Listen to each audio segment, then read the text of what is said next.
ನಮಸ್ತೆ, ನಾನು ನಿಮ್ಮ ಹರೀಶ್. ವಿಕಾಸ ದರ್ಪಣಕ್ಕೆ ನಿಮ್ಗೆಲ್ರಿಗೂ ಸ್ವಾಗತ. ನಿಮಗೆ ನಮಗೂ ಗೊತ್ತು ವಿಕಾಸ ದರ್ಪಣ ಏನಕ್ಕೆ ಮಾಡ್ತಾ ಇದ್ದೀವಿ ಅಂತ. 224 ಕಾನ್ಸ್ಟಿಟ್ಯೂನ್ಸಿ ನಮ್ಮ ಕರ್ನಾಟಕದಲ್ಲಿ ಶ್ರೀಮಂತವಾಗಿ ಮಾಡಬೇಕು ಅಂತ ನಮ್ಮ ಈ ಹೋರಾಟ. ಬಟ್ ನಾವೇನೋ ಮಾಡಕ್ಕೆ ರೆಡಿದ್ದೀವಿ, ನಿಮ್ಮ ಕಡೆಯಿಂದನೂ ಬರಬೇಕಲ್ಲ. ಆ ಒಂದು ರೆಸಿಪ್ರೊಕೇಟ್ ಆಗದೆ ಹೋದರೆ ಸಕ್ಸಸ್ ಆಗೋದಕ್ಕೆ ಸಾಧ್ಯನೇ ಇಲ್ಲ. ಇವತ್ತು ವಿಶೇಷವಾದ ದಿನ. ಏನಕ್ಕೆ ಅಂದರೆ, ಸುಮಾರು ಜನ ನಮ್ಮ ವಿಕಾಸ ದರ್ಪಣ ನೋಡಿ ನಮ್ಮನ್ನು ಫೋನ್ ಮಾಡ್ತಾರೆ, ಕಾಂಟ್ಯಾಕ್ಟ್ ಮಾಡೋಕ್ಕೆ ಬರ್ತಾರೆ, ತುಂಬ ಡೆವಲಪ್ಮೆಂಟ್ ಆಗ್ತಿದೆ. ಆದರೆ ಇವತ್ತು ಇರೋರು ವೀಕ್ಷಕರು. ಅವರು ನಮ್ಮ ಪ್ರೋಗ್ರಾಮ್ನ ನೋಡಿಬಿಟ್ಟು ವಾಲಂಟಿಯರ್ ಆಗಿ ನಾನು ಇದಕ್ಕೆ ಕಾಂಟ್ರಿಬ್ಯೂಟ್ ಮಾಡ್ತೀನಿ ಅಂತ ಹೇಳ್ಬಿಟ್ಟು ಬಂದಿರುವಂತಹ ವ್ಯಕ್ತಿ. ಯಾರಿವರು ಅಂದರೆ ಮಿಸ್ಟರ್ ಹರೀಶ್ ರಾಜು ಅಂತ. Basically is A UK ಸಿಟಿಸನ್ನು. 2 ತಿಂಗಳ ಇಲ್ಲಿ ಬೆಂಗಳೂರು ಬಂದಿದ್ದರು. ಬಂದಾಗ ನಮ್ಮ ಕಾರ್ಯಕ್ರಮ ನೋಡಿ ಇಂಥ ಒಂದು ಕಾರ್ಯಕ್ರಮಕ್ಕೆ ನಮ್ಮದು ಒಂದು ಕೊಡುಗೆ ಇರಬೇಕು ಅಂತ ಇವತ್ತಿಲ್ಲಿ ಬಂದಿದ್ದಾರೆ. ಅವರು is N entrepreneur. IT company ಇದೆ, ಹೋಟೆಲ್ ಇಂಡಸ್ಟ್ರಿ ಇದೆ, ಸುಮಾರು ಬಿಸ್ನೆಸ್ಗಳಿದೆ ಅವ್ರದ್ದು. UK ಎಸ್ಟಾಬ್ಲಿಷ್ಡ್ ಆಗಿದ್ದಾರೆ. Is A UK ಸಿಟಿಸನ್ನು.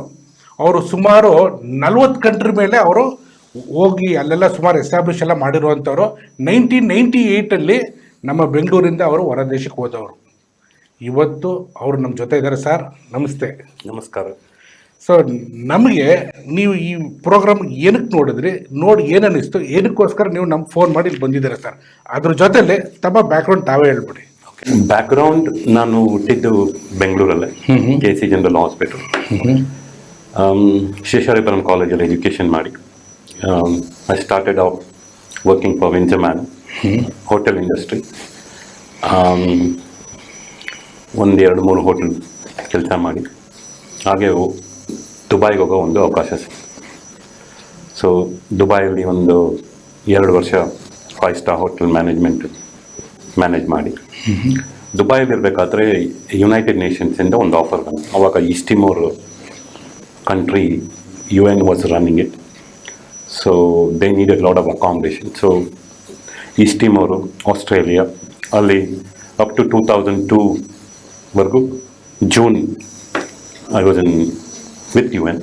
So our project complete ಆದಮೇಲೆ the company that was running the show, they asked me to either choose London or Singapore. Family said London is better. ಆವಾಗ ಮದುವೆ ಆಗಿತ್ತು, ಒಂದು ಮಗು ಬೇರೆ ಇತ್ತು. So we chose London. Since 2002 ನಾನು ಇಂಗ್ಲೆಂಡಲ್ಲಿದ್ದೆ. Hotel industry is what I knew. ಮತ್ತು ಕೇಂಬ್ರಿಡ್ಜಲ್ಲಿ ಒಂದು ರೆಸ್ಟೋರೆಂಟ್ ಓಪನ್ ಮಾಡಿ, ಮತ್ತು ಇಂಡಿಯಾಯಿಂದ ಇವಾಗಲೂ ಅಷ್ಟೇ lot of students, doctors, nurses are coming.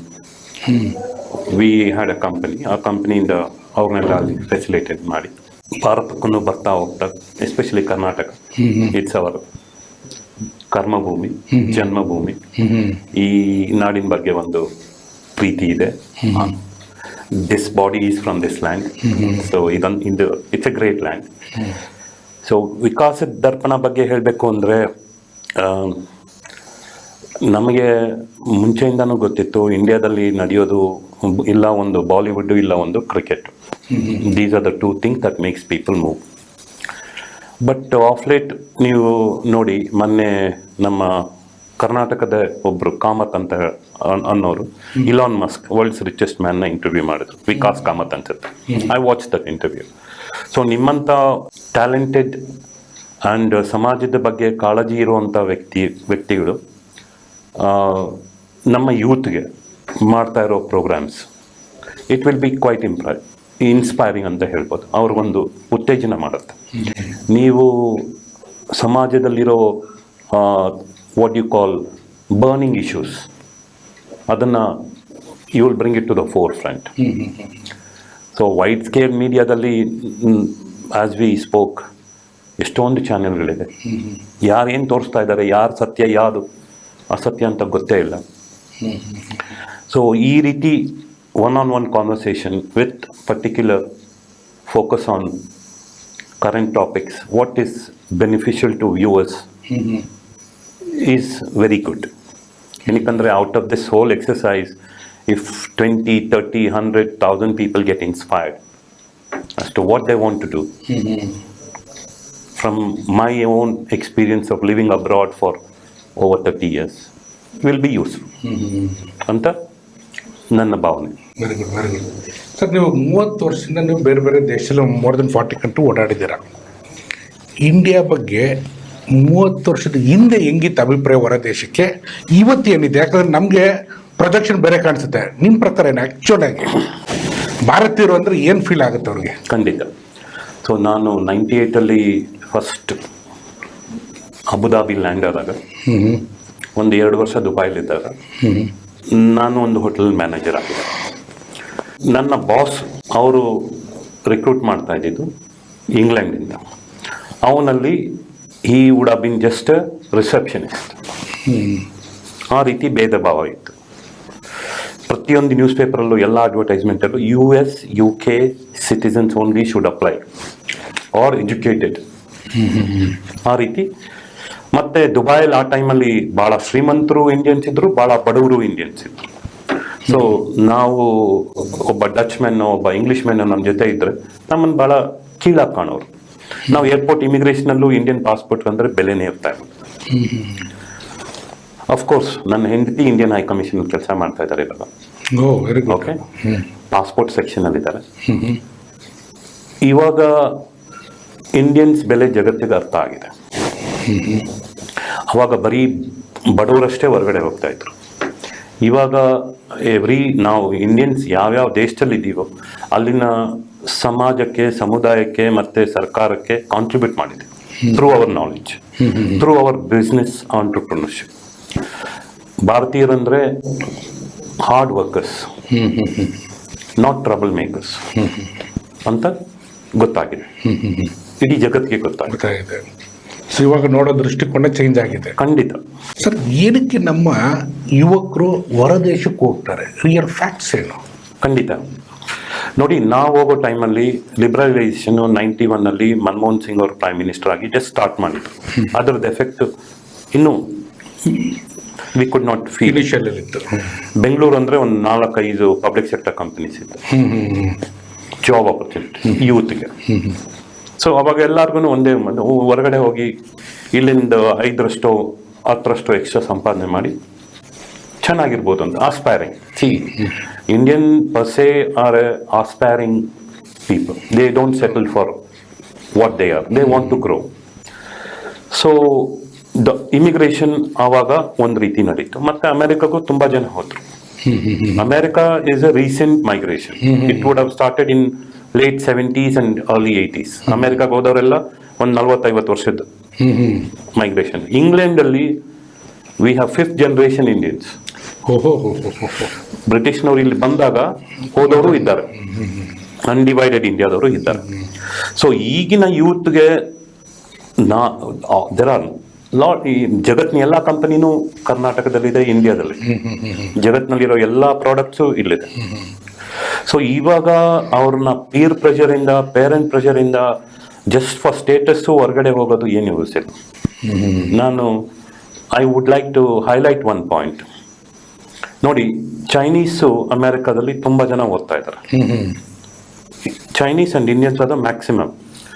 ಚೈನೀಸ್ನವರು ಇಂಡಿಯಾದವ್ರ ಥರ MBA marketing, MBA business development ಸೇರ್ಕೊಳಲ್ಲ. ಅವ್ರ ದೇಶದಲ್ಲಿ ಯಾವ ಟೆಕ್ನಾಲಜಿ ಇಲ್ಲ, ಆ ಟೆಕ್ನಾಲಜಿ ಕೋರ್ಸಸ್ನ ಅಲ್ಲಿ ಕಲ್ತ್ಬಿಟ್ಟು ವಾಪಸ್ಸು ಚೈನಾಗೆ ಹೋಗ್ತಾರೆ, ಅವ್ರ ದೇಶನ ಇಂಪ್ರೂವ್ ಮಾಡ್ತಾರೆ. ಸೊ ನಮ್ಮಲ್ಲೂ ತುಂಬ ಜನ ಹೋಗಿ ವಾಪಸ್ ಬಂದು ಬಿಸ್ನೆಸ್ನ ಸ್ಟಾರ್ಟ್ ಮಾಡಿದ್ದಾರೆ. ಬಟ್ ನಮ್ಮವರು ಹೇಗೆ ಅಂದರೆ ಈ ಸ್ವಿಗ್ಗಿನೋ ಝೊಮ್ಯಾಟೊನೋ ಈ ಥರ ಫುಡ್ ಡೆಲಿವರಿನಲ್ಲಿ ಎಕ್ಸ್ಪರ್ಟ್ ಆಗೋಗಿದ್ದಾರೆ. ಯಾರೂ ಆ್ಯಪಲ್ಲು ಇಲ್ಲ ಸ್ಯಾಮ್ಸಂಗ್ ಅಂತ ಕಂಪ್ನಿನ they have not started. We are not produced a product that can capture the world. But at the same time, coming back to your question, youth ಹೊರಗಡೆ ಹೋಗೋದ್ರಲ್ಲಿ ಏನೂ ತೊಂದರೆ ಇಲ್ಲ. ಬಟ್ ಒಂದು, ಅವ್ರು ಹೊರಗಡೆ ಹೋದರೆ ನಮ್ಮ ಫಾರಿನ್ ಎಕ್ಸ್ಚೇಂಜ್ ರಿಸರ್ವ್ ಡ್ರೈನ್ ಆಗುತ್ತೆ. ಬಟ್ ವಾಪಸ್ ಬಂದು they should be able to add value to the society, which they don't. ಅಲ್ಲೇ ಹೋಗಿ ಅಲ್ಲೇ ಸೆಟ್ಲ್ ಆಗಿ, ಇವಾಗಲೂ ಅಷ್ಟೇ ನಮ್ಮ ದೇಶದ ಬಾರ್ಡರ್ ಏನೋ ನೀವು ಓಪನ್ ಮಾಡಿಬಿಟ್ರೆ ಅರ್ಧಕ್ಕರ್ಧ ಏನೋ ನಡ್ಕೊಂಡು ಯುರೋಪ್ಗೆ ಹೋಗ್ಬಿಡ್ತಾರೆ. ಸೊ ನಾನು ಇನ್ನೊಂದು ಕ್ವಶನ್ ಏನು ಕೇಳ್ತೀನಿ ಅಂದರೆ, ನಮ್ಮ ದೇಶದಲ್ಲಿರೋ ಯೂತ್ತು ನಮ್ಮ ದೇಶದ ಮೇಲೆ ಅಭಿಮಾನ ಇಲ್ಲದೆ ಹೊರ ದೇಶನೇ ಮಾಡೆಲ್ ಅಂದ್ಕೊಂಡು ಹೊರ ದೇಶದಲ್ಲೇ ಬದುಕಬೇಕು ಅಂದ್ಕೊಂಡವರು ನಮ್ಮ ದೇಶದ ಕತೆ ಏನಾಗುತ್ತೆ ಅವಾಗ?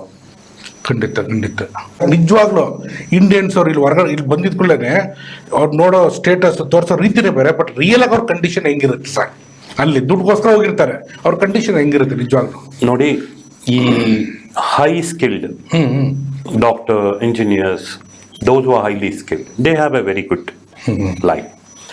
ಇವಾಗ 2000 ಆ ದಶಕದಲ್ಲಿ plus 5 more years there were a lot of jobs.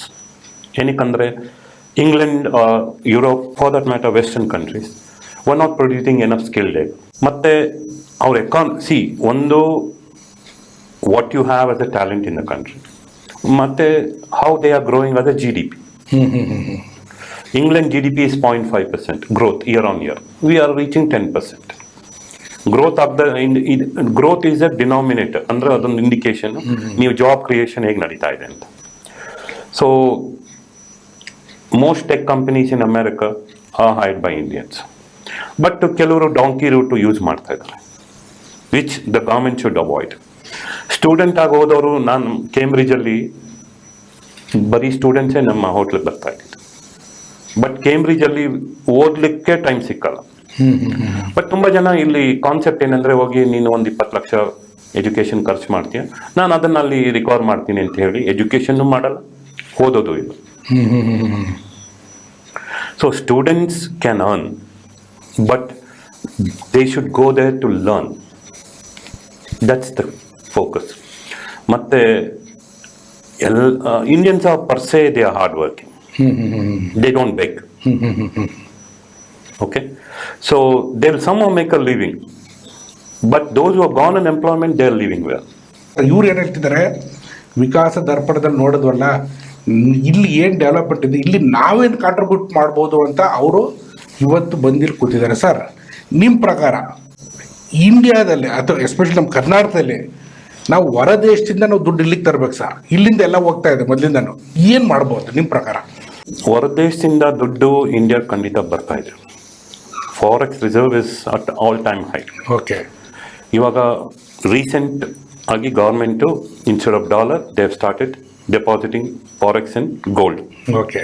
ಏನಕ್ಕಂದ್ರೆ dollar dependency ಕಡಿಮೆ ಆಗಲಿ ಅಂತ. ಈ ಬ್ರಿಕ್ಸು ಅದೆಲ್ಲ, that's a bigger economic game. Coming to people who are going out now, to be very honest, most countries have shut their doors. ಏನಕ್ಕಂದ್ರೆ they know we are already too many immigrants. It's changing the demographics of the particular country. If immigrants starts to really too many, the indigenous population ಅಲ್ಲಿ ಏನಿದೆ ಅವ್ರಿಗೆ ತೊಂದರೆ ಶುರು ಆಗುತ್ತೆ. ಮತ್ತೆ ನಮ್ಮ forex reserve, tourism is one. ನಮ್ಮ ಕರ್ನಾಟಕ ಅಂತ ಪ್ರತಿಯೊಂದು ಡಿಸ್ಟಿಕ್ನಲ್ಲೂ ಒಂದೊಂದು ಟೂರಿಸ್ಟ್ ಅಟ್ರಾಕ್ಷನ್ ಇದೆ. ಮತ್ತು ಇವಾಗ H1B ವೀಸಾ ಪ್ರಾಬ್ಲಮ್ಸ್ ಇದೆ, UK ವೀಸಾ ಕೊಡ್ತಾ ಇಲ್ಲ. They raise the threshold. ಮುಂಚೆ ಆದರೆ 20,000 ಪೌಂಡ್ ವರ್ಷಕ್ಕಿದ್ರೆ ವರ್ಕ್ ಪರ್ಮಿಟ್ ಕೊಡೋರು, ಇವಾಗ ಅದನ್ನು 45,000 ಮಾಡಿದ್ದಾರೆ.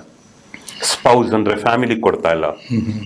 They are imposing lot of restriction. ನಾವು ಹೋದಾಗಲೆಲ್ಲ 4 ವರ್ಷ ಪ್ಲಸ್ 1 ವರ್ಷಕ್ಕೆ ಸಿಟಿಜನ್ಶಿಪ್. That's okay. ನಾನು ಇವಾಗಲೂ ಹೇಳ್ತೀನಿ, passport is just a travel document ಅಷ್ಟೇ.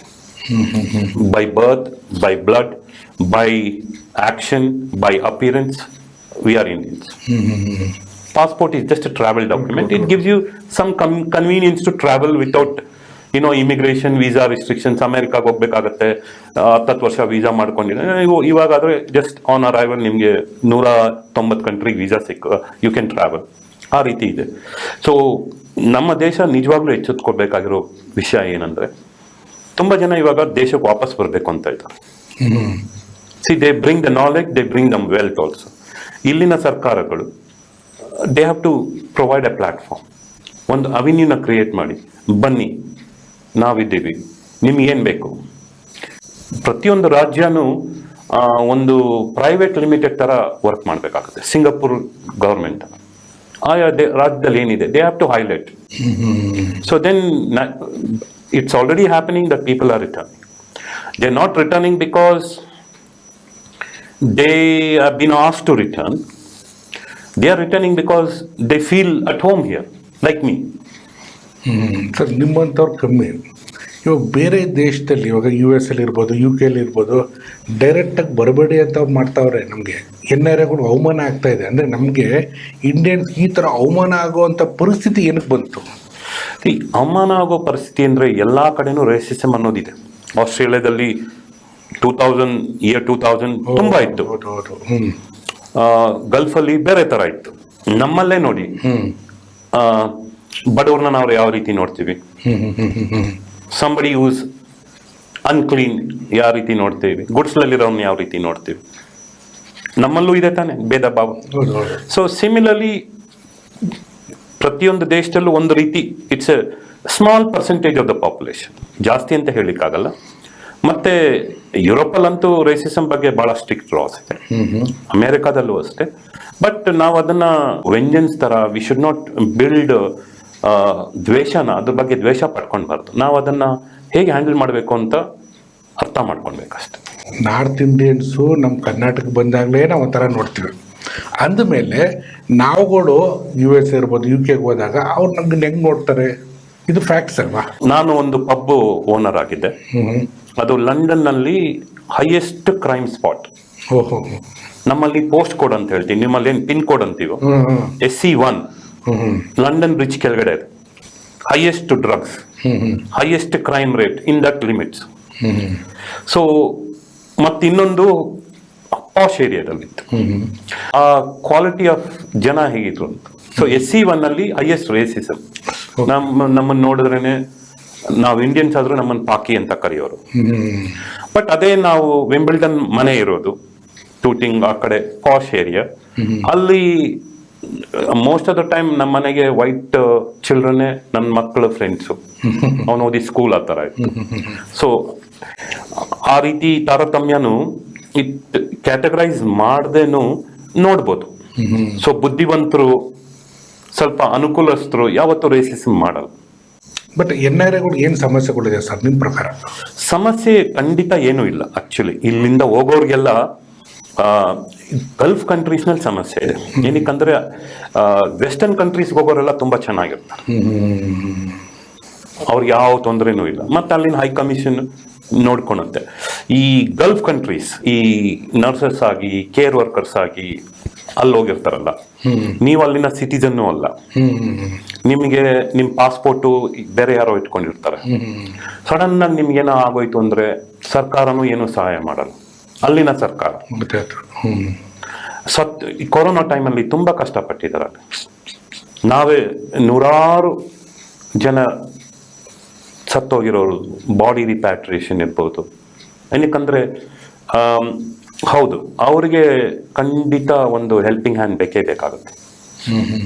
ಏನಕ್ಕಂದ್ರೆ ಅವ್ರು ಹೋಗಿದ್ದಾರೆ ಅನ್ನೋದು ಒಂದು, ಮತ್ತೆ ಹೋದವರೆಲ್ಲ ದುಡ್ಡನ್ನ ಮನೆಗೆ ವಾಪಸ್ ಕಳಿಸ್ತಾ ಇದ್ದಾರೆ. You are getting foreign reserve, you are getting money that is earn somewhere else. Example like ಕೇರಳದ the GDP is from foreign remittance. So ಅವರು ಬಹಳ ಆಕ್ಟಿವ್ ಆಗಿ NRI ಮಿನಿಸ್ಟ್ರಿ ಮಾಡಿ, NRI ಮಿನಿಸ್ಟರ್ ಮಾಡಿ ಎಲ್ಲ ಮಾಡಿದ್ದಾರೆ, ಆಕ್ಟಿವ್ ಆಗಿದ್ದಾರೆ. ಕರ್ನಾಟಕದಲ್ಲಿ ಮ್ಯಾನಿಫೆಸ್ಟೋ 2023 ಮ್ಯಾನಿಫೆಸ್ಟೋದಲ್ಲಿ NRI ಮಿನಿಸ್ಟ್ರಿ ಮಾಡ್ತೀನಿ ಅಂದರು. ಪ್ಲಸ್ ಒಂದು ರೋಲಿಂಗ್ ಫಂಡ್ ಕ್ರಿಯೇಟ್ ಮಾಡಿ NRI ಬೆನಿಫಿಟ್ಸ್ಗೆ, ಪ್ರಾಜೆಕ್ಟ್ಸ್ಗೆ ಏನಾದರೂ ಮಾಡ್ತೀವಿ ಅಂತ ಹೇಳಿದ್ರು. Manifesto is still in paper, no implementation. ನಿಮ್ಮ ಪ್ರಕಾರ ನಮ್ಮ ದೇಶದಲ್ಲಿ ಏನಾರು ಪೂರಕವಾದಂಥ ವಾತಾವರಣ ಇದ್ದರೆ, ಸರ್ಕಾರ ಕೊಟ್ಟಿದ್ದರೆ, ಯಾರು ಹೊರಗಡೆ ಹೋಗ್ತಾನೆ ಇದ್ದಿಲ್ಲ ಅಂತಿದ್ದೀರಾ? ಯಾರು ಹೊರಗಡೆ ಹೋಗ್ತಿಲ್ಲ ಅನ್ನೋದು, ಇಲ್ಲ ಆಪರ್ಚುನಿಟಿ ಇಲ್ಲ ಅಂತ ತಾನೇ ಹೋಗ್ತಿರೋದು. See, we are by default traders. We love to trade, we love to explore different parts of trade, different routes. Silk route ಅಂತ ಇತ್ತು. Historically, we have traded through the western side. Indian products those days would reach Persia and beyond through the route. So it is not something that you should stop. It is something that you should look at it objectively, why they are going. If they are going to get upskilled, learn something that does not exist here, definitely. Because human ambition is something that ನೀವು stop ಮಾಡ್ಲಿಕ್ಕಾಗಲ್ಲ. ಆಕಾಂಕ್ಷೆಗಳನ್ನ ಎಷ್ಟೊಂದು restrict ಮಾಡ್ಲಿಕ್ಕಾಗಲ್ಲ. But the government should really, ಇವಾಗ foreign ಯೂನಿವರ್ಸಿಟೀಸೇ ಇಲ್ಲಿ ಬಂದು ಅವರೇ ಡಿಗ್ರಿ ಕೊಡ್ತಾ ಇದ್ದಾರೆ, ನೀವೇನು ಅಲ್ಲಿ ಹೋಗಿ ಓದ್ ತಗೊಳ್ತಾ ಇದ್ರಿ ಅಂತ. ಬಟ್ ಪ್ಲಸ್ ನೀವು ಟಿವಿಲಿ ಅಲ್ಲಿ ಇವಾಗ ನಾವು there is so much of content, ಅಲ್ಲಿನ ಸ್ನೋ, ಅಲ್ಲಿನ ಲ್ಯಾಂಡ್ಸ್ಕೇಪ್, ಅಲ್ಲಿನ ಕ್ಲೆನ್ಲಿನೆಸ್, ಅಲ್ಲಿನ ನೇಚರು, ಸ್ವಿಟ್ಜರ್ಲೆಂಡ್ ಆಗಲಿ, ಆಸ್ಟ್ರಿಯಾ ಆಗಲಿ, ಜರ್ಮನಿ ಆಗಲಿ, ಅಲ್ಲಿ ಇದ್ರೂ ಇರ್ಬೋದು ಅನ್ನೋ ಆಸೆ ನ್ಯಾಚುರಲ್ ಅಲ್ವಾ. ಅಲ್ಲಿರೋ ನೀಟ್ನೆಸ್ ಇಲ್ಲಿ ಇಲ್ಲ, ಪಾಯಿಂಟ್ 1 ಕರೆಕ್ಟಾ. ಹೌದು, ಹೌದು. ಸೆಕೆಂಡ್ 1, ಇಲ್ಲಿಗೂ ಅಲ್ಲಿಗೂ ವಾತಾವರಣ ನೀವು ಟ್ರೇಡ್ ಮಾಡಕ್ ಹೋದ್ರೆ ಓಕೆ, ದುಡ್ಗೋಸ್ಕರ ಜಾಬ್ ಹೋಗ್ತಾ ಇದ್ರು, ಇಲ್ಲಿ ದುಡ್ಡು ಸಿಕ್ಕಿದ್ರೆ ಅವ್ರು ಯಾಕೆ ಹೋಗ್ಬೇಕಾಗಿತ್ತು. ಹೌದು. ಸೊ ಇಲ್ಲಿ ನೀವು ಓಪನ್ ಆಗಿ ಹೇಳಿ, ಏನ್ ಇಲ್ಲಿದ್ದು ಸಮಸ್ಯೆಗಳು ಏನು ಹೇಳಿ ನಿಮ್ಮ ಪ್ರಕಾರ. ಇಲ್ಲಿನ ಸಮಸ್ಯೆ ಅಂದ್ರೆ ಇಲ್ಲಿ ನಾವು ನಮ್ಮ ದೇಶನ ಬಿಯಾಂಡ್ ರಿಪೇರ್ ಡ್ಯಾಮೇಜ್ ಮಾಡ್ಬಿಟ್ಟಿದ್ವಿ. ನಮ್ಮ ಹಿಸ್ಟ್ರಿ ಬಗ್ಗೆ ನಮಗೆ ಯಾವುದೇ ರೀತಿ ಅಭಿಮಾನ ಇಲ್ಲ. ನಮ್ಮಲ್ಲಿರೋ ಮಾನ್ಯುಮೆಂಟ್ಸು, ಹಿಸ್ಟಾರಿಕ್ ಬಿಲ್ಡಿಂಗ್ಸು ಎಲ್ಲಾನು ನಾವು we have just kept it very unclean. ಮತ್ತೆ we are just too many people, population. ಮತ್ತೆ ನಮ್ಮ ಪಾಪ್ಯುಲೇಷನ್ ದೊಡ್ಡದಾಗ್ತಾ ಇದೆ ಹೊರತು ಈ ಪಾಪ್ಯುಲೇಷನ್ ಅಲ್ಲಿರೋ ಕ್ವಾಲಿಟಿ ಬಗ್ಗೆ ಯಾರು ಕೇರ್ ಮಾಡ್ತಾ ಇಲ್ಲ. ಟ್ರೂ. ಸೊ ಇದೆಲ್ಲ ಪ್ರತಿಯೊಂದು ದೇಶಕ್ಕೂ ಪ್ರತಿಯೊಂದು ಸಮಸ್ಯೆಗಳು ಇದ್ದೇ ಇರುತ್ತೆ. ಇವಾಗ ನೋಡ್ತಾ ಇದ್ದಾರೆ ನಾವು ಏನು ಮಾಡ್ತಾ ಇದ್ದೀವಿ ಪ್ರೋಗ್ರಾಮ್ ಅಂತ, ನೀವೇನು ಕಾಂಟ್ರಿಬ್ಯೂಟ್ ಮಾಡ್ಬೋದು ಇಂಡಿವಿಜುವಲಿ. ನಾನೇನು ಕಾಂಟ್ರಿಬ್ಯೂಟ್ ಮಾಡೋದು ನಾನು ಮಾಡ್ತಾ ಇದ್ದೀನಿ ನಿಮ್ಮ ಪ್ರಕಾರ, ಯಾಕಂದರೆ ನಿಮಗೆ ಶ್ರೀಮಂತ ಅನುಭವ ಇದೆ. ಆಮೇಲೆ ಎಲ್ಲದಕ್ಕಿಂತ ಖುಷಿ ಏನು ಅಂದರೆ ನಿಮಗೆ ನಮ್ಮ ಭಾಷೆ, ನಮ್ಮ ಕರ್ನಾಟಕದ ಬಗ್ಗೆ ತುಂಬ ಅಭಿಮಾನ ಐತೆ. ನಾನು ಆವಾಗಲೂ ನಿಮ್ಮ ಹತ್ರ ಮಾತಾಡಿದೆ. ನೀವೇನು ಕಾಂಟ್ರಿಬ್ಯೂಟ್ ಮಾಡ್ಬೋದು ನಿಮ್ಮ ಪ್ರಕಾರ? ನಮ್ಮ ಕಾಂಟ್ರಿಬ್ಯೂಷನ್ ಏನಂದರೆ, ನಾವು ಇವಾಗ ನಮ್ಮ ಲಾಸ್ಟ್ 5-6 ಇಯರ್ಸಿಂದ ಎಜುಕೇಷನ್ ಬಗ್ಗೆ ವಿ ಆರ್ ವೆರಿ ಸೀರಿಯಸ್. ನನಗೆ ಅನಿಸುತ್ತೆ, ನಾನು ಯಾವಾಗಲೂ ಇದ್ರ ಬಗ್ಗೆ ತುಂಬ ಮಾತಾಡ್ತೀನಿ. ನಮ್ಮ ಅಡಲ್ಟ್ ಆಗಿರೋ ನಾವೇನು ಬದಲಾವಣೆ ಮಾಡಲಿಕ್ಕಾಗ, ಮಕ್ಕಳು ಮತ್ತು ಶಾಲೆ, they are the future. Youth, those who are studying now will pick up our citizens. ಅವ್ರ ಬಗ್ಗೆ ಮತ್ತೆ ಈ ಆರ್ಟಿಫಿಷಿಯಲ್ ಇಂಟೆಲಿಜೆನ್ಸ್ ಅನ್ನೋದೇನಿದೆ, it's going to bring about revolution, ಬದಲಾವಣೆಗಳು ಬರುತ್ತೆ. ತುಂಬಾ ತರ ಬದಲಾವಣೆ ಆಗುತ್ತೆ. ಏನಕ್ಕಂದ್ರೆ ಇಂಗ್ಲಿಷಲ್ಲಿ ವರ್ಡ್ ಅಂದ್ರೆ ಫ್ರಾಂಕಿಸ್ಟೈನ್ ಮಾನ್ಸ್ಟರ್ ಒಂದು ಕ್ರಿಯೇಟ್ ಆಗೋದು. ಒಬ್ಬ ದೈತ್ಯ ವ್ಯಕ್ತಿ, ಕುಂಭಕರ್ಣ ಅಲ್ಲೋ ಘಟೋದ್ಗಜನ್ ತರನೋ ಒಬ್ಬನ್ನ ಕ್ರಿಯೇಟ್ ಮಾಡ್ಬಿಟ್ಟಿದ್ದಾರೆ ಜಗತ್ತ. ಅವನ್ನ ಈಗ ಹೇಗೆ ಬಳಸ್ಕೊಳ್ಬಹುದು ಅಂತ ಎಲ್ಲರೂ ವರ್ಕ್ ಮಾಡ್ತಾ ಇದ್ದಾರೆ. ನೀವು ಇವಾಗ ಏನೇನು ಆ್ಯಪ್ಗಳು ನೋಡ್ತಿದ್ರೆ, ಚಾಟ್ GPT, ಜೆಮಿನಿ, ಪರ್ಪ್ಲೆಕ್ಸಿಟಿ, ಅದೆಲ್ಲ ಜಸ್ಟ್ ಎ ಸ್ಮಾಲ್ ಎಕ್ಸಾಂಪಲ್ಸ್ ಅವ್ರದ್ದು ಕೆಪಾಸಿಟಿ ಏನು ಅಂತ. So there are many more capacity. So ನಾನು ಯಾವಾಗಲೂ ಕೆಲವು ಎಜುಕೇಷನ್ ಮಿನಿಸ್ಟರ್ಗಳಿಗೂ ಅದೇ ಹೇಳಿದೆ, ನೀವು ಎಲ್ಲ ರೀತಿ ಎಲ್ಲ ಡಿಪಾರ್ಟ್ಮೆಂಟ್ನೂ ಡ್ಯಾಮೇಜ್ ಮಾಡಿಬಿಟ್ಟಿದ್ರು. ನಮ್ಮ ಫ್ಯೂಚರ್ ಅನ್ನೋದು ಅದಾದರೆ ಬರೀ ಎಜುಕೇಷನ್ ಇದೆ, ಅದನ್ನಾದರೂ ಯಾಕೆ ಅದರದ್ದು ಸ್ಯಾಂಕ್ಟಿಟಿನ್ ಉಳಿಸ್ಕೊಳ್ಳಲಿಲ್ಲ? ನೋಡಿ, ಒಂದು ಎಕ್ಸಾಂಪಲ್ ಕೊಡ್ತೀನಿ. England is the size of Karnataka. ಜಗತ್ತಿನ 100 ಯೂನಿವರ್ಸಿಟಿಯಲ್ಲಿ 20-30 ಇಂಗ್ಲೆಂಡಲ್ಲ ಇದೆ. ಸೊ ನಾನು ಕೇಂಬ್ರಿಡ್ಜಲ್ಲಿ ಇರಬೇಕಾದ್ರೂ ಇದನ್ನೇ ಯೋಚನೆ ಮಾಡ್ತಾ ಇದ್ದೆ. ಅಲ್ಲಿ 70 ಕಾಲೇಜ್ ಇದೆ ಕೇಂಬ್ರಿಡ್ಜ್ ಯೂನಿವರ್ಸಿಟಿ. ಮತ್ತೆ ಅಲ್ಲಿ ಬರೋ ಸ್ಟೂಡೆಂಟು ಒಂದೊಂದು ಸಬ್ಜೆಕ್ಟ್ ಒಂದೊಂದು ಕಾಲೇಜ್ಗೆ ಹೋಗ್ತಾರೆ. ಮತ್ತೆ ಅಲ್ಲಿ ಕೆಲವು ಶಾಲೆಗಳು, ಒಂದು ಆರ್ಟ್ ಸ್ಕೂಲ್ ಇರುತ್ತೆ, ಒಂದು ಮ್ಯಾಥ್ಸ್ ಸ್ಕೂಲ್ ಇರುತ್ತೆ, ಒಂದು ಸೈನ್ಸ್ ಸ್ಕೂಲ್ ಇರುತ್ತೆ. So that's how they identify ಮಕ್ಕಳು. ಇಲ್ಲಿನ ಎಜುಕೇಶನ್ ಪಾಲಿಸಿ, DEP, NEP 2020, ಇವಾಗ ಹೇಳ್ತಾ ಇರೋದು NCERT, ಏನೇ ಮಾಡಿದ್ರು ನನಗನ್ಸುತ್ತೆ ನಾವು ಎಜುಕೇಷನಲ್ಲಿ ನಮ್ದೊಂದು ಕ್ವಿಜ್ಲಿ ಅಂತ ಒಂದು ಅಪ್ಲಿಕೇಶನ್ನ ಇಡೀ ಇಂಡಿಯಾದಲ್ಲಿ ಇಂಪ್ಲಿಮೆಂಟ್ ಮಾಡ್ತಾ ಇದ್ದೀವಿ. Where we are improving the learning ability of A child and as a school, how they can better prepare for testing and assessment ಅಂತ. ಮತ್ತು ನನಗನ್ಸುತ್ತೆ, ಇಟ್ಸ್ ಮೈ ಆನೆಸ್ಟ್ ಒಪಿನಿಯನ್, ನಾನು ಭಾಳ ಡೀಪಾಗಿ ಯೋಚನೆ ಮಾಡಿ ಹೇಳ್ತಾ ಇದ್ದೀನಿ. ಇಲ್ಲಿ ಎಷ್ಟೇ ಮಗು ಹುಟ್ಟಿದ ತಕ್ಷಣ ಆ ಮಗು 0 ಫಸ್ಟ್ ದಿನದಿಂದ 18 ವರ್ಷದವರೆಗೂ ಅಟ್ಲೀಸ್ಟ್ ಕಾಲೇಜ್ ಬಿಟ್ಬಿಡಿ, PUC ಮುಗಿಯೋವರೆಗೂ, ಇವಾಗ ನೀವು ಹೇಗೆ UPI, UDI ಆದ ಥರ ಆ ಮಗುನ ಪ್ರತಿಯೊಂದು ರಾಜ್ಯಗಳು ಟ್ರ್ಯಾಕ್ ಮಾಡಿ ಲರ್ನಿಂಗ್ ಎಬಿಲಿಟೀಸ್ ಹೇಗಿದೆ. ಏನಕ್ಕಂದರೆ ನೀವು ಬರೀ ಸ್ವಿಗ್ಗಿ ಡ್ರೈವರ್ಗಳು, ಬರೀ ಝೊಮ್ಯಾಟೊ ಡ್ರೈವರ್ಗಳನ್ನೇ ಪ್ರೊಡ್ಯೂಸ್ ಮಾಡ್ತೀರಿ. ಮತ್ತು ಇವಾಗ IT ಲ್ಯಾಂಡ್ಸ್ಕೇಪ್ ಅಂತೂ ಫುಲ್ ಚೇಂಜ್ ಆಗಿದೆ. ಇವಾಗ CS students, they will find themself totally not aligned with the jobs that are going to come, because AI andre it comes with its own requirement. True. 30% of coding is now done by AI. It's just a matter of time, it goes to 70%. So ಅದು youth ಆಯ್ತು. So ನಮ್ಮ personal contribution, of course we are also into recruitment, quality recruitment. ಏನಕ್ಕಂದರೆ there are massive hospitals coming up in Middle East. So ಅವ್ರಿಗೆ quality health care professionals ಬೇಕು. So we are just started working towards it. ಮತ್ತು school improvement, education is something that where we can make a difference. Very good. That's our passion. So ನೋಡಿ, ಶ್ರೀಮಂತ ಅನುಭವ ಇಟ್ಕೊಂಡು ಬಂದಿದ್ದಾರೆ, ಬಂದ್ಬಿಟ್ಟು ಸುಮ್ಮನೆ ಕೂತಿಲ್ಲ, ಹೆಂಗೆ ನಮ್ಮದು ಕೋರ್ ಎಜುಕೇಷನ್ನ ಡೆವಲಪ್ ಮಾಡಬೇಕು ಅಂತಲೂ ಅವ್ರದ್ದೇ ಒಂದು ಕಂಪ್ನಿ ಮುಖಾಂತರ ಮಾಡ್ತಾ ಇದ್ದಾರೆ. ಮೊದಲನೇದು. ಎರಡನೇದಾಗಿ ಪ್ಲೇಸ್ಮೆಂಟ್ ಕೂಡ ಅಥೆಂಟಿಕ್ಕಾಗಿ ಎಲ್ಲೆಲ್ಲಿ ಪ್ಲೇಸ್ಮೆಂಟ್ ಮಾಡಬೇಕು ಅದಕ್ಕೂ ವರ್ಕ್ ಮಾಡ್ತಾ ಇದ್ದಾರೆ. ಎಲ್ಲ ಭಾರತೀಯರು ಯಾರ್ಯಾರು ಹೊರ ದೇಶದಲ್ಲಿದ್ದಾರೆ ಇವ್ರಂಗೆ ಥಿಂಕ್ ಮಾಡಿ ನಮ್ಮ ಜೊತೆ ಸೇರಿಕೊಂಡ್ರೆ ವಿಕಾಸ ದರ್ಪಣ ಏನೇನು ಮಾಡಬೇಕು ಅಂತಿದ್ದೀವೋ ಅದು ನೆಕ್ಸ್ಟ್ ಸ್ಕೇಲ್ಗೆ ತೊಗೊಂಡು ಹೋಗೋದಕ್ಕೆ ಭಾರಿ ಸುಲಭ ಆಗುತ್ತೆ. ಸರ್, ಈ ನಿಟ್ಟಿನಲ್ಲಿ ನೀವು ನಮ್ಮ ವಿಕಾಸ ದರ್ಪಣಕ್ಕೆ ಸಂಪೂರ್ಣವಾಗಿ ಸಪೋರ್ಟ್ ಕೊಡ್ತೀರಾ? ಒಂದು. ಎರಡನೇದು, ಹೊರ ದೇಶದಿಂದ ನಾವು ಈ ಕಡೆ ರೆವೆನ್ಯೂ ತರೋದಕ್ಕೆ ಏನೋ ಪ್ಲ್ಯಾನ್ ಮಾಡ್ತಾ ಇದ್ದೀವಿ, ಆ ನಿಟ್ಟಿನಲ್ಲಿ ತಮ್ಮ ಸಪೋರ್ಟ್ ಇದೆಯಾ ಸರ್? ಖಂಡಿತ. ನೋಡಿ, ನಾನು ಮೇನ್ ಸ್ಟ್ರೀಮ್ ಟಿ ವಿ ಚಾನೆಲ್ನವರ ಆಟಿಟ್ಯೂಡು, ಅವ್ರ ಬಿಸ್ನೆಸ್ ಮಾಡೆಲ್ ಅರ್ಥ ಮಾಡ್ಕೊಂಡಿದ್ದೆ. ನೀವು